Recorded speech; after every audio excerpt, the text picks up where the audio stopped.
Hello students, I welcome you all in this class where I am going to teach you about cyanobacteria, which comes under skill enhancement course on biofertilizers. Students, we all know that presently we are facing a large number of challenges. Among them environmental degradation is the main, and chemical fertilizer pose serious threat to all kind of pollution, that is air, water or land pollution. So we need to find the alternative for that, and biofertilizers, they are the solution for chemical fertilizers, and cyanobacteria, they are the important biofertilizer in nature. Students, you must have studied about cyanobacteria in your class on phycology, but here we will focus more on its applied part as a biofertilizers. For convenience, I have divided this topic into two parts, part 1 and part 2. In part 1, I am going to tell you what are cyanobacteria, what are their types as a heterocystic and non-heterocystic cyanobacteria, and what are the major cyanobacteria which act as a biofertilizers, and what are the heterocysts which are the main site of nitrogen fixation, and how much these cyanobacteria contribute to global nitrogen fixation, and why cyanobacteria are so important. Also, what kind of nutrients they supply to the soil and their importance as a biofertilizer, their ecological importance and their agriculture importance. In next class, I will tell you about production of cyanobacteria, different kind of culture method of cyanobacteria and their application. So students, let's first of all know what are cyanobacteria. Cyanobacteria are photosynthetic gram-negative bacteria that produce oxygen and in many species fix atmospheric nitrogen, making them important for soil fertility, sustainable agriculture and ecosystem functioning. Students, we all know that we have sufficient nitrogen in the atmosphere, but this molecular nitrogen is not absorbed by the plant, and plant can take nitrogen only in ammonia, nitrate or nitrite form. And very few living organisms on this biosphere are able to fix this atmospheric nitrogen. Along with legumes, bacteria, cyanobacteria have this ability to fix this atmospheric nitrogen. That's why they are important as a biofertilizers, because nitrogen is the essential component of the cell structure. Mostly it is a part of DNA, proteins as well as chlorophyll. Cyanobacteria are commonly called as blue-green algae due to presence of pigments like chlorophyll A and phycocyanin. Means these are the pigments which make them appear as a blue-green. The cyanobacteria are among the oldest photosynthetic organism on earth. They are prokaryotic organism capable of performing oxygenic photosynthesis similar to green plants. So their cell structure is like other prokaryotic organism. These organisms are widely distributed in freshwater, marine ecosystem, moist soil, rock, hot spring and paddy fields. Means they are present in diverse habitat, and in their cell structure you will find photosynthetic lamellae in spite of chloroplast. Cyanobacteria, due to their unique nitrogen fixing ability, are considered valuable biofertilizer in sustainable agriculture because they offer an eco-friendly method of adding nutrient to the soil, unlike the chemical fertilizers. Now let's know what are the different type of cyanobacteria which act as a biofertilizers. As cyanobacteria are among the most important biological nitrogen fixers, they convert atmospheric nitrogen into ammonia through the enzyme nitrogenase, and nitrogenase work in absence of oxygen. Based on the presence or absence of specialized nitrogen fixing cells called heterocysts, cyanobacteria are divided into two major groups, that is heterocystic and non-heterocystic. So let's know what are the heterocystic cyanobacteria.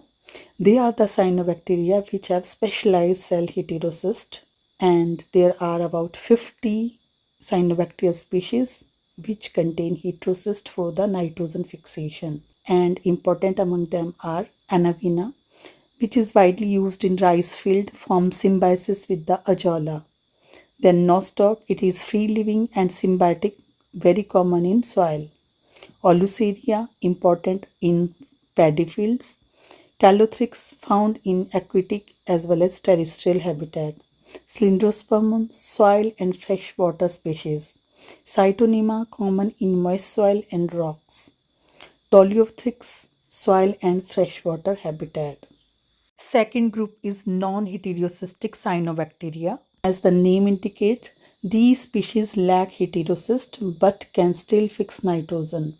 They can do this by protecting nitrogenase from oxygen by either they fix nitrogen at night, that is called temporal separation, thus they create low oxygen microenvironment, or by increasing the respiration rates.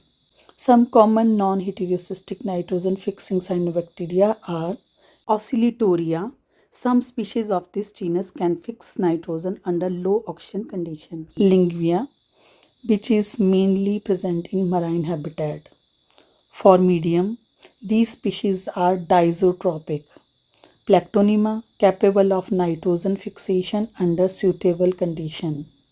Trichodesmium, one of the most important marine nitrogen fixer. Glothis fixes nitrogen mainly during darkness. So students, you can see here some important nitrogen fixing genera. First is Anavina, and you can see three main kind of cells in its filament. First is heterocyst, which are the site for nitrogen fixation. Actinids, these are specialized cells and they store food and they are the means of vegetative reproduction. Then second is nostoc. Again you will find all these three kind of cells in its filament. Oloceria, again you can see filamentous structure. Cylindrospermum, these are the major genera which are mainly responsible for the nitrogen fixation. And there is also a non-heterocystic genera, that is Oscillatoria. Now let's know about the nitrogen fixing seed, that is heterocyst cells. Heterocyst is a specialized thick walled cell found in certain filamentous cyanobacteria that act as a primary seed for nitrogen fixation. Thus, they act as natural nitrogen fixing factories, enabling cyanobacteria to convert atmospheric nitrogen into forms which are usable by the plants. Some key feature of heterocyst, as you can see in these diagrams, they have thick multi-layered cell wall which act as an oxygen barrier and ensure no or minimum oxygen supply to the heterocyst. Second is absence of oxygen evolving photosynthesis, as they lack photosystem too. Thus they are the site of atmospheric nitrogen fixation, and there is intracellular exchange of nutrients with the vegetative cells, as the nitrogen fixed by these cell is transferred to the vegetative cell and starch is taken from the vegetative cells. They are essential for sustainable agriculture and natural nitrogen enrichment, which is the need of our at current scenario. So these are the heterocyst. Now let's know what is the global nitrogen fixation estimate. The total biological nitrogen fixation on Earth is estimated at about 100 to 219 million tons of nitrogen per year. And for this, major nitrogen fixing groups are cyanobacteria, which contribute 30 to 50%, legume rhizobium symbiosis 15 to 25%, and other free living and associative bacteria 25 to 40%. So means cyanobacteria, they are the major contributor. Now let's know why cyanobacteria contribute so much. Students, you know very well that oceans cover about 71% of Earth's surface, and marine cyanobacteria such as Trichodesmium, Crocosphaera and symbiotic cyanobacteria fix enormous amount of atmospheric nitrogen. In many marine ecosystems, cyanobacteria are the dominant source of new nitrogen which enter into the food web. Terrestrial cyanobacteria also contribute through biological soil crust, wetlands, forest, and rice paddies. Then let's know legume versus cyanobacteria as a biofertilizer. While legumes are highly efficient on per hectare basis and are extremely important in agriculture, but their global area is much smaller than the world ocean. Therefore, cyanobacteria likely contribute more nitrogen to the biosphere overall than legumes, mainly because of their vast distribution in the marine ecosystem. So you can understand very well that oceans are very large, and so cyanobacteria present in the marine habitat are able to contribute.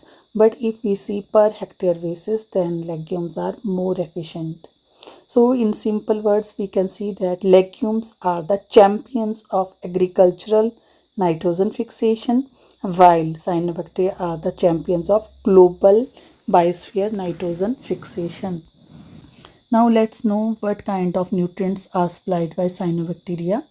The primary nutrients they contribute nitrogen about 20 to 30 gram per hectare per season, and the secondary nutrients they contribute calcium, magnesium, sulfur, iron, zinc, manganese, and copper. They also ensure organic contribution with respect to organic carbon, bioactive compounds, and growth promoting substances like oxygens and vitamins. Thus, they are the biofertilizers for the land. Now, let's know why cyanobacteria are important as a biofertilizer. First, because they naturally fix atmospheric nitrogen, unlike the chemical fertilizer. Due to their decomposition, they improve soil fertility and structure. They enhance rice crop productivity because in rice we also find aquatic or semi-aquatic environment. So a variety of cyanobacteria can grow there. They reduce chemical fertilizer use, thus promote sustainable and organic farming, and also increase microbial activity in soil. If we see what is their ecological importance, then we can say they are also capable of producing oxygen, improve improving soil fertility, also able to stabilize soil after their death and decomposition. They can contribute organic matter to the soil.